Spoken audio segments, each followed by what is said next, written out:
किसी बात पर पति और पत्नी में झगड़ा हुआ और पति ने पत्नी को 3 थप्पड़ जड़ दिए। पत्नी ने इसके जवाब में अपनी सैंडल पति की तरफ फेंकी और सैंडल का एक सिरा पति के सिर को छूता हुआ निकल गया। मामला खत्म हो भी जाता, लेकिन पति ने इसे अपनी बेइज्जती समझी। रिश्तेदारों ने मामला और पेचीदा और संगीन बना दिया। सब रिश्तेदारों ने इसे खानदान की नाक कटना कहा। ये भी कहा कि पति को सैंडल मारने वाली औरत न वफादार होती है न पतिव्रता, और उसे घर में रखना अपने शरीर में बीमारी पालते रहने जैसा है। कुछ रिश्तेदारों ने तो यहाँ तक कह दिया कि ऐसी औरतों को तो कोख में ही समाप्त कर देना चाहिए। बुरी बातें चक्रवृद्धि ब्याज की तरह बढ़ती है, सो दोनों तरफ से खूब आरोप लगाए गए। ऐसा लगता था जैसे दोनों पक्षों के लोग आरोपों का फुटबॉल खेल रहे हैं। लड़के ने लड़की के बारे में और लड़की ने लड़के के बारे में कई आपत्तिजनक बातें कही। मुकदमा दर्ज कराया गया। पति ने पत्नी की चरित्रहीनता का तो पत्नी ने दहेज उत्पीड़न का मामला दर्ज कराया। 6 साल तक शादीशुदा जीवन बिताने और एक बच्ची के माता पिता होने के बाद आज दोनों में तलाक हो गया। पति पत्नी के हाथ में तलाक के कागजों की प्रति थी। दोनों चुप थे, दोनों शांत, दोनों निर्विकार। मुकदमा 2 साल तक चला था। 2 साल से पत्नी अलग रह रही थी और पति अलग, पर मुकदमे की सुनवाई पर दोनों को आना होता। दोनों एक दूसरे को गुस्से में ऐसे देखते जैसे चकमक पत्थर आपस में रगड़ खा गए हों। दोनों में बदले की भावना का आवेश होता।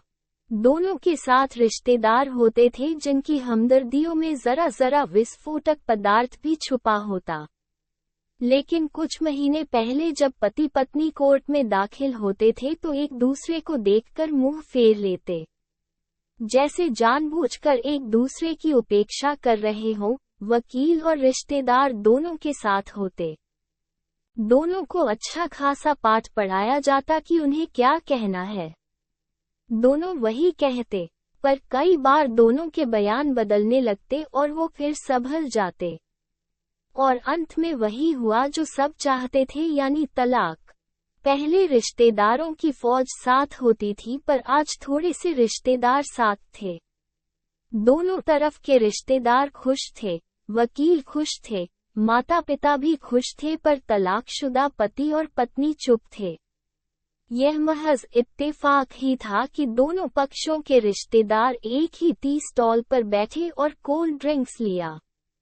ये भी महज इत्तेफाक ही था कि तलाकशुदा पति पत्नी एक ही मेज के आमने सामने जा बैठे। लकड़ी की बेंच और वो दोनों। पत्नी ने कहा, बधाई हो, आप जो चाहते थे वही हुआ। पति ने कहा, तुम्हें भी बधाई, तुमने भी तो तलाक देकर जीत हासिल की है। पत्नी ने पूछा, तलाक क्या जीत का प्रतीक होता है? तुम बताओ। पति के पूछने पर पत्नी ने जवाब नहीं दिया। वो चुपचाप बैठी रही, फिर बोली, तुमने मुझे चरित्रहीन कहा था। अच्छा हुआ अब तुम्हारा चरित्रहीन पत्नी से पीछा छूटा। पति बोला, वो मेरी गलती थी, मुझे ऐसा नहीं कहना चाहिए था। पत्नी ने कहा, मैंने बहुत मानसिक तनाव झेला है। पत्नी की आवाज सपाट थी, न दुहक न गुस्सा। पति ने कहा, जानता हूँ पुरुष इसी हथियार से स्त्री पर वार करता है, जो स्त्री के मन और आत्मा को लहूलुहान कर देती है, पर तुम्हारा दामन साफ है। मुझे तुम्हारे बारे में ऐसी गंदी बात नहीं करनी चाहिए थी। मुझे बेहद अफसोस है। पत्नी चुप रही। उसने एक बार पति को देखा। कुछ पल चुप रहने के बाद पति ने गहरी सांस ली और कहा, तुमने भी तो मुझे दहेज का लोभी कहा था। गलत कहा था। पति की ओर देखती हुई पत्नी बोली। वो कुछ देर चुप रही, फिर बोली, मैं कोई और आरोप लगाती, लेकिन मैं नहीं। तभी प्लास्टिक के कप में चाय आ गई। पत्नी ने चाय उठाई और चाय जरा सी छलकी। गर्म चाय पत्नी के हाथ पर गिरी और सी की आवाज निकली। पति के गले से उसी क्षण ओह की आवाज निकली। पत्नी ने पति को देखा। पति पत्नी को देखे जा रहा था। पति ने पूछा, तुम्हारा कमर दर्द कैसा है? पत्नी ने बात खत्म करनी चाहिए और कहा, ऐसा ही है, कभी आयोडेक्स तो कभी काम बी फ्लेम। पति ने कहा, तुम एक्सरसाइज भी तो नहीं करती। तो पत्नी फीकी हंसी हंस दी। पत्नी ने पूछा, तुम्हारे अस्थमा की क्या कंडीशन है, फिर अटैक तो नहीं पड़े? अस्थमा। डॉक्टर सूरी ने मेंटल स्ट्रेस कम करने को कहा है, पति ने जानकारी दी। पत्नी ने पति को देखा और देखती रही एकटक, जैसे पति के चेहरे पर छपे तनाव को पढ़ रही हो।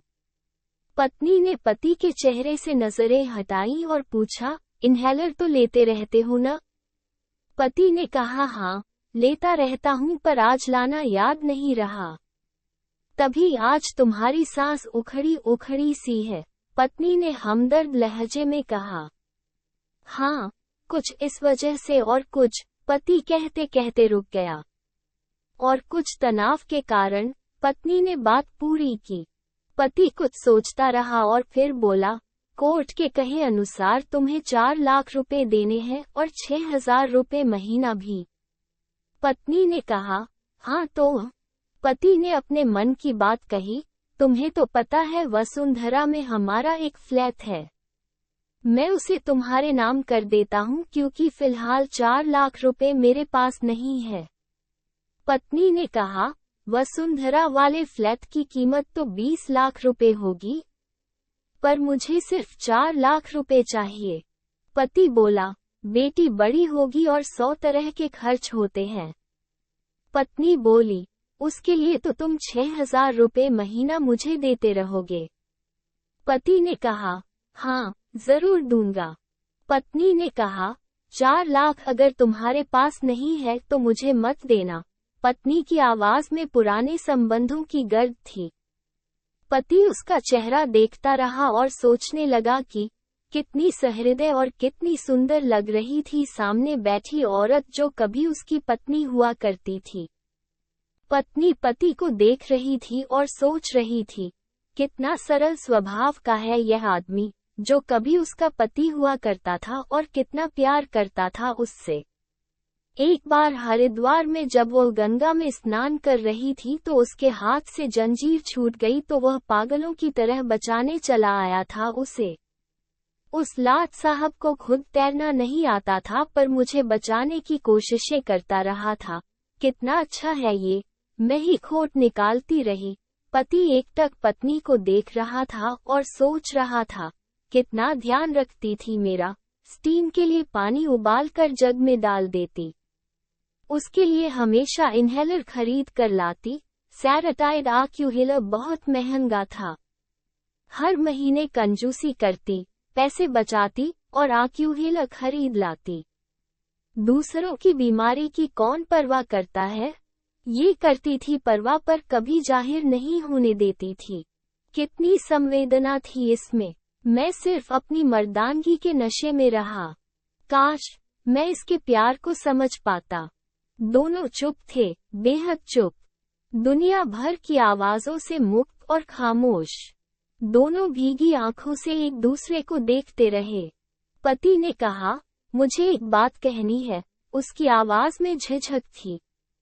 पत्नी ने सजल आंखों से उसे देखा और कहा, कहो। पति बोला, डरता हूँ। पत्नी ने कहा, डरो मत, हो सकता है तुम्हारी बात मेरे मन की बात हो। पति ने हिम्मत करके कहा, तुम बहुत याद आती हो। पत्नी ने कहा, तुम भी। पति ने कहा, मैं तुम्हें अब भी प्रेम करता हूँ। मैं भी, पत्नी ने कहा। दोनों की आंखें कुछ ज्यादा ही भीग गई थीं। दोनों की आवाज जज्बाती और चेहरे मासूम हो गए थे। पति ने कहा, क्या हम दोनों जीवन को नया मोड़ नहीं दे सकते? कौन सा मोड़? पत्नी ने पूछा। पति ने कहा, हम फिर से साथ साथ रहने लगे, एक साथ, पति पत्नी बनकर, बहुत अच्छे दोस्त बनकर। और ये कागज? पत्नी ने पूछा। फाड़ देते हैं, पति ने कहा और अपने हाथ से तलाक के कागज फाड़ दिए। फिर पत्नी ने भी वही किया और दोनों उठ खड़े हुए, एक दूसरे के हाथ में हाथ डालकर मुस्कराए। दोनों पक्षों के रिश्तेदार हैरान परेशान थे। दोनों पति पत्नी हाथ में हाथ डाले घर की तरफ चल दिए। वो घर जो सिर्फ और सिर्फ पति पत्नी का था। शिक्षा, पति पत्नी में प्यार और तकरार एक ही सिक्के के दो पहलू हैं। जरा सी बात पर कोई ऐसा गलत फैसला न लें जिसका आपको जिंदगी भर अफसोस हो।